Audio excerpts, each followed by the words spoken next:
What's going on, everybody? Welcome in, welcome back. Wade Zanketta, Connor O'Neill. We are here with the OUA show. We have the Thursday preview because we are getting into playoff football this week. Dude, are you as excited as I am for this or what? I am. I have purchased my tickets to go to the Queens Carleton game. I'm so excited to be getting back to playoff football. It just kicks it up another notch, right? The fans are more into it. The games mean more. Every game's meant more in a short season this year, but playoffs just adds a little bit extra. Yeah, it absolutely does. And we will start out west. We are going to go with Waterloo at Western. This is going to be a big game. We saw what happened the last time these two teams met. How do you expect this one to play out? Much of the same. We know run game and defense always shows up. For Western, that defense is playing on another level. Deontay Knight, the latest defensive player of the week. Austin Ford Miller has been a monster in the middle for them. Then you have those guys in the secondary, Kojo Odum, Rory Kelly, that we keep talking about because they keep making plays. They keep shutting down opposing teams' offenses. And for Trey Ford, you had to carry your team that entire fourth quarter to separate yourself from Laurier. This game, you're going to have to try to do the same, but I think this defense is going to do a much better job at taking away your downfield threats. Absolutely. From Waterloo in this one, I do want to see a more complete defensive game. I want to see them be able to put it all together, and they're going to have to against this Western team who can hit you from any level of the field. Great run game, great passing attack. And you said to me that Hillock has added just another level to this passing game for the Western Mustangs. And the OUA leader in yards per game through receiving, Savon Magne Jones, will be a factor in this one. Expect him to have a fingerprint all over this game. Next up, we're sticking with the OUA West for now. We are going into the KW region where the Laurier Golden Hawks are hosting their carbon copy of a team in the Guelph Griffins. Yes, both teams have outstanding defenses. Both teams have tall quarterbacks. Both teams have former U Sports players at head coach. Both teams have unreal deep threats and a burner. It's So this is like a carbon copy. The teams just kind of looking at each other. Uh, I'm expecting this one to be a slugfest, though. This is going to be a true heavyweight fight, punches being thrown back and forth. I think it's going to be a tough one. Laurier plays this very aggressive style of defense where they kind of just, take away everything that you have. And Guelph does much of the same, and they have some deep threats downfield with Clark Barnes and Keandre Smith. So it's going to be a tough game. But these two teams, they know what they're up against because they prepare against it every week. I'm expecting the big duo from Guelph to have a huge impact. Clark Barnes, Keandre Smith, whether it's special teams, punt returns, kick returns, or just straight up receiving yards, these guys are not going to go quietly into the night. Let's talk about the OUA East, though. We saw this matchup in week one in Toronto. We're getting the exact same venue, the Toronto Varsity Blues hosting your Ottawa GGs. This one was 11-10 in week one, but these teams have grown since then. And I quite frankly think that Ottawa is going to lean on the run game way more than they did in that first week.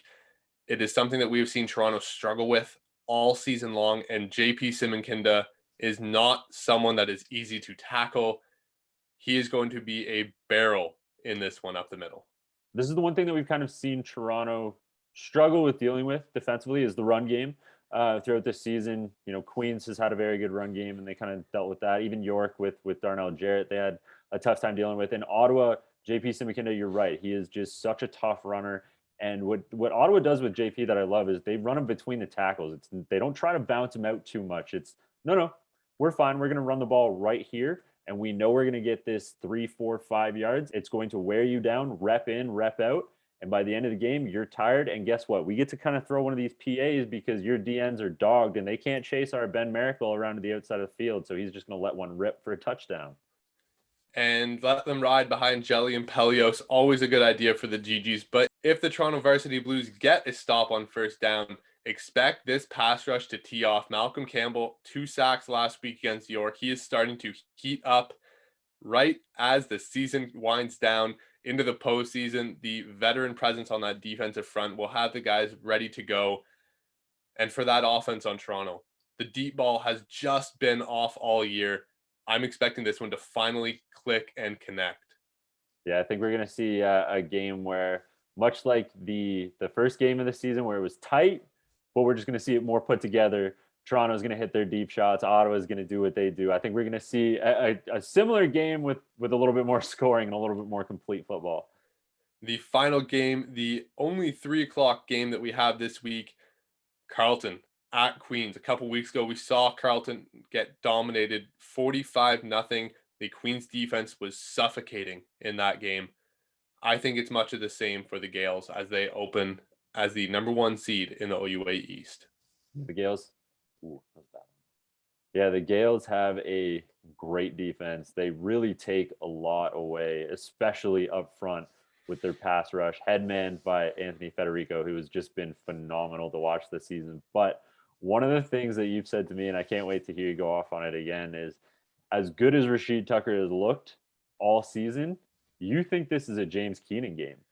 I do. I think Carleton's going to really try and stall this run game. I mean, they have held Rashid under 100 yards twice, but they've still lost both games. I think they really need to eliminate even the threat of him breaking one by just going all in on this run game. And that's going to spell disaster because James Keenan is probably licking his chops if he gets this. He's going to be firing the ball left, right, and center. We've seen him hit deep balls to Richard Burton. We've seen him roll out against Guelph and fade away to someone on the sidelines. We've seen him come over the middle for touchdowns. We've seen him do everything this year. It's time to put it all into a full game, let him control the offense, and kind of take people by surprise. We think we're going to get this run attack, air it out. It's time for James Keenan to take over. And we know he can do it. He's been very efficient with the football this year. And when he does throw it downfield, there is damage to be done. But that wraps it up. Those are the OUA playoff games this week. We are whittling the games down, which is unfortunate for us, but not unfortunate in the same sense because we will get to the Yates Cup eventually. Just means less football, less teams. But playoffs are here.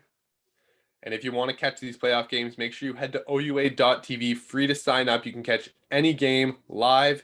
And if you want to go back, check out the regular season games. You can get those on demand as well. Free to sign up with your email, OUA TV. And if you want to follow along with any stats, schedules, scores, and more, OUA.ca is your spot to find that. For Connor and I, at Connor R. O'Neill, at Wade Zank, at CF Perspective.